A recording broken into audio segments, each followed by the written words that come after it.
Mbukeli, ngikubingelele kuzo zonke indawo lapho khona kufinyela khona lolu hlelo. Igama lami nginguSembiso Ngwakandlovu. Ngicela umaqala ukuvakashela le channel, cofa subscribe, uthokozele le video. Kanti umbukeli ushaqekile umphakathi nomndeni kwesalukazi esibulawe isidumsaso sathola sikhiyelwe emzini waso, sihlaliswe echibini legazi sinamanxeba okugenxa ekhanda nasemzimbeni, estep more Underberg kumasipala kaDr Nkosazana Dlamini Zuma ngesonto.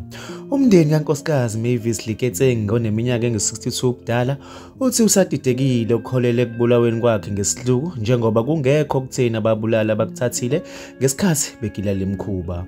Umshana kamufi uNkosazana Kik Molefa uthe umalumekazi wakhe ubesehlala yedwa ngenxa yokuthi amalungu omndeni abesezindaweni ezahlukene ngenxa yokubamba amatoho.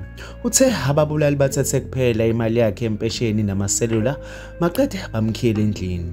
Ikhansela lendawo umnomzane Sikhumbuzo Mlibeni uthe lesigameko sethu sabantu abaningi endaweni njengoba kungokokuqala ukuthi senzeke, kanti amaphoyisa bengakaphenduli mayelana nalesi sigameko. Mbukeli, cela ubuke uvo lakho ku comment section mayelana nalolu daba. Ngizokubona kwenye video elandelayo. Usale kahle.